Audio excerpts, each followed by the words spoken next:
Hi there, Nikki here, and welcome to another one of my network automation videos. So in the last video, video 3, I discussed Ansible variables, lists, and dictionaries and ran a deployment of NTP using each to demonstrate the differences between them. But in this video, I want to delve deeper into Ansible facts and how we manipulate them and the benefits of fact caching. So starting off, I just want to remind you of my lab. It's a simple 6 router lab with 2 switches, uh, all connected to a management switch, allowing my CentOS 8 machine, which has Ansible installed, to manage this little network. And my first playbook today is iosfacts.yaml, and what this is going to do is it's going to use the iOS facts module to gather all of the available facts of the routers and then register them to a variable result, print out the result so we can see all the facts that we have collected. And then the last task for each host, it's going to print the host name from the facts gathered and the IP address from its Ethernet 0/1 interface. And I'll explain the structure of this last part here once we have run the playbook. So let's just run this first one.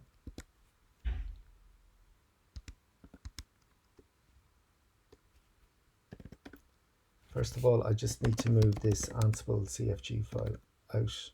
I'll explain why after I run this.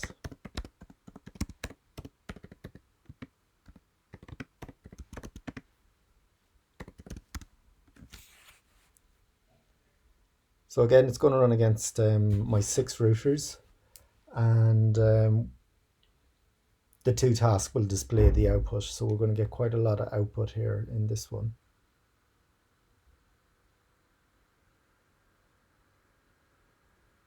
So there's all our output, and then our last task, the IP address of the Ethernet 0/1. So if we have a look at the Ansible facts that we have gathered, we'll see that it's a mixture of scalar variables, lists, and dictionaries. So for instance, the host name is stored in Ansible _net underscore hostname in a simple variable. And then each of the interfaces are stored in Ansible _net underscore interfaces. And this first brace here indicates that it's storing it in a dictionary. And we can see that Ethernet 0/1, it too is followed by a brace. Thus we're into a nested dictionary, which has some key value pairs. And what we're interested in is the key IPv4, which has a square bracket which indicates a list. So a list in programming languages always starts with element 0. So this is a list of one element, i.e. element 0, and inside that list is a dictionary with 2 key value pairs, address and subnet, and what we're interested in is address. So if you want to refer to that, as I did in the playbook,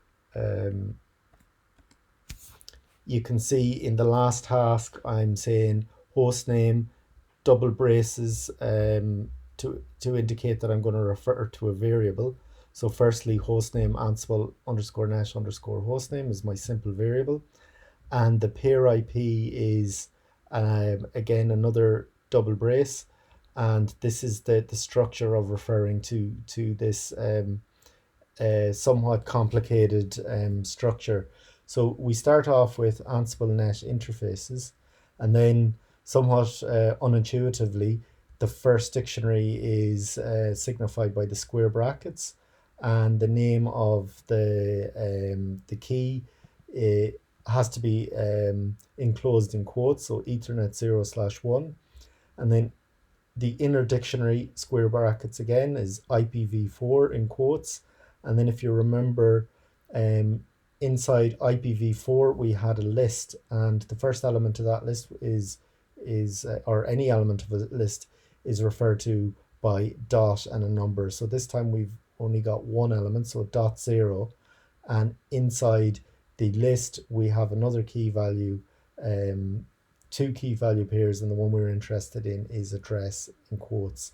So what we actually have here is a dictionary inside a list, inside a dictionary, inside a dictionary.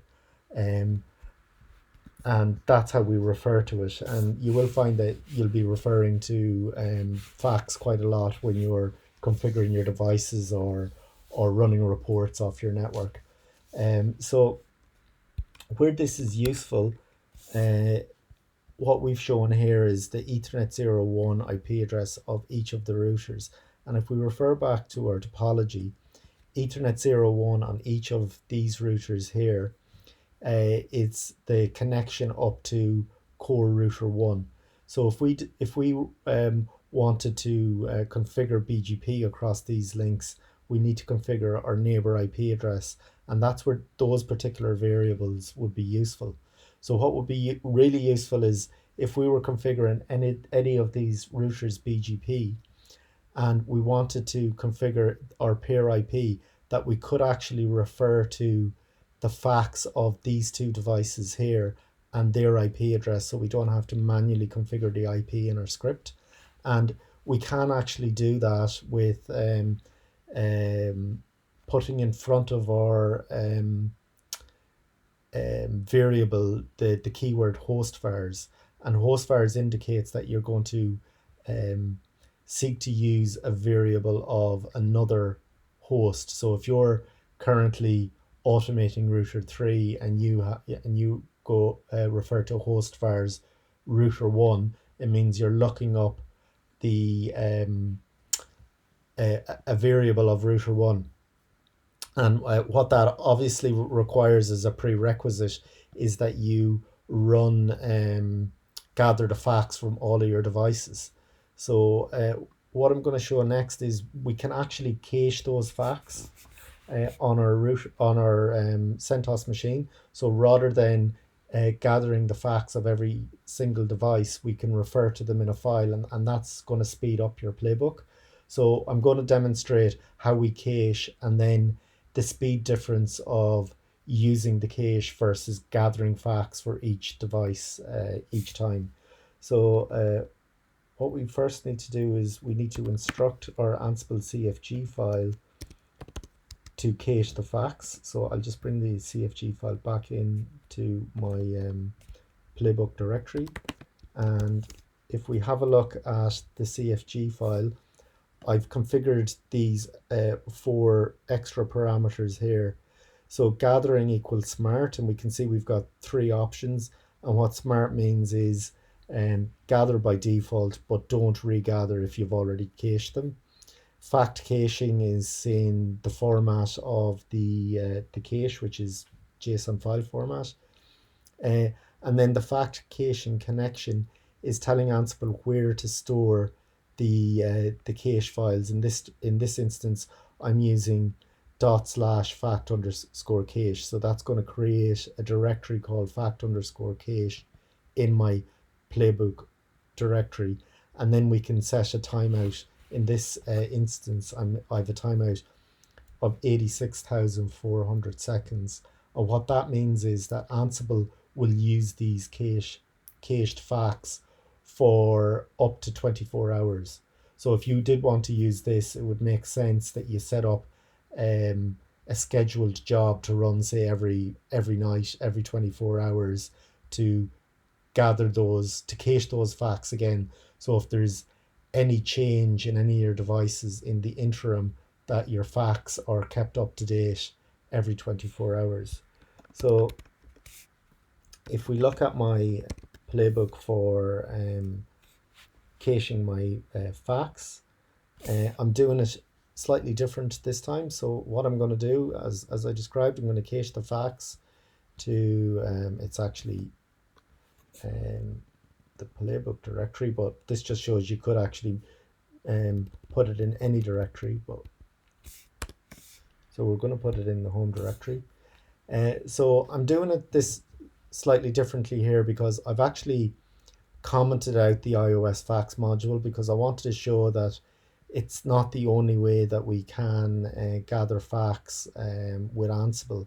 So in earlier releases of Ansible, the iOS facts module was the only way for Cisco devices to gather facts, and it was created. This module was created for Cisco fact gathering because in I think pre 2.7 of Ansible, when you were automating Cisco routers and switches, you always set the connection type to local, which meant the playbook runs locally on on the CentOS machine rather than transferring the playbook out to the router and running locally on the router.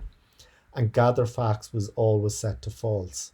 So if you were automating Linux machines, uh, it's this parameter here that you would use to gather facts, but it operates differently with Linux. If we were to set this to local and gather facts to true, what it means is that it would actually gather facts of the CentOS machine, which is not what you intend, and thus that's why the iOS facts was created. But since the network CLI connection plugin was created, the underlying code for this plugin allows you to gather facts using this gather underscore facts module. And that's what I'm demonstrating here rather than iOS facts. So it reduces uh, the amount of configuration that I do here. I just commented this out, but I could have just simply deleted it just to demonstrate the difference. So we're running it against our router, all our routers. Gather facts is set to true, and we don't actually have any um, tasks listed here. So all of this playbook is going to do is gather our facts. So if I run that,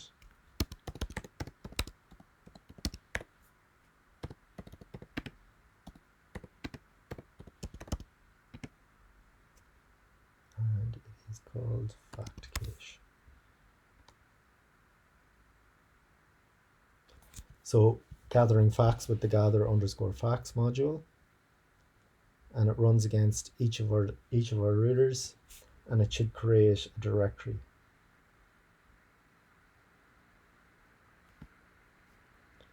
So if we just have list all our files, we now have a fact underscore cache directory, and in there we have a file created for each of our routers. And if we were to look at any of those files, say router 4 as an example, you can see all of the facts that we had displayed in the first playbook.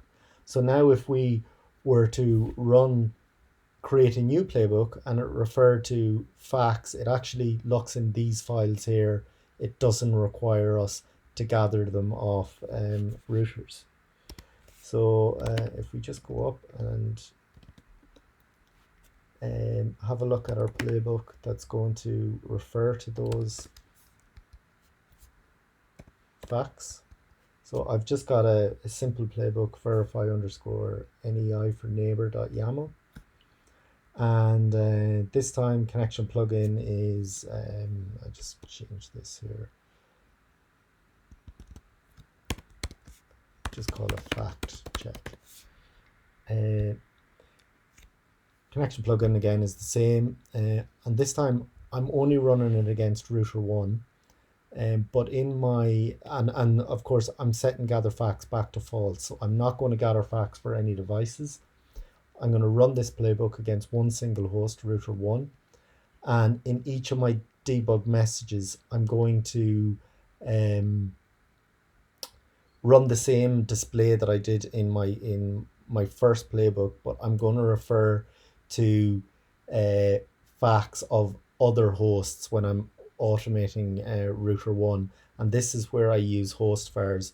So I prepend host vars, square brackets, and the router name inside quotes before every single variable that I want to use. So again, grab the host name and then host vars, square brackets, inside quotes, router 3, and the same structure as I done previously for Ethernet 0/1 to get the IP address. So you can imagine if we were configuring BGP on router 1 and we're able to refer to the facts in this manner here, we can configure our neighbor statements with the correct IP addresses without having to put those IP addresses in manually, and without having to gather facts. So it should run quickly for us. So I done that for each of router 3, 4, and 5. So if I now run this, so this time I'm going to, before Ansible playbook, I'm just going to include the command time, and this is just going to tell me how long the playbook ran. So if I do -I hosts and verify underscore enable.yaml and just run that, and I should get similar output to before. So I can see router 3's IP, router 4's IP, etc. And you can see that in this instance, the that playbook ran in just over 4 seconds. So if we were now for our last task to compare getting that output but without actually caching the facts, what we would need to do is include gathering of facts for each device. So if I just I've got a modified playbook that is no cache. So in this instance, I've split my playbook into 2 plays. So I have to call out the hosts and the connection type for both plays. So the first play is just set and gather facts to true, and it gathers facts for all of the devices. And the second play is the same as before, sets the gather facts to false, only runs in router 1, and it displays all of my facts using the host vars. So what's actually happening here is that the facts that are gathered in this play are retained in memory when we run this play. So earlier releases, not sure which version, this was not possible. You had to do it all within one play. But we now, when we run this, they're retained in memory so that we can actually refer to facts of other routers with the host vars variable. But a key important difference to what I just demonstrated with fact caching is, because we're gathering facts for each device, this is going to take a little bit longer to run.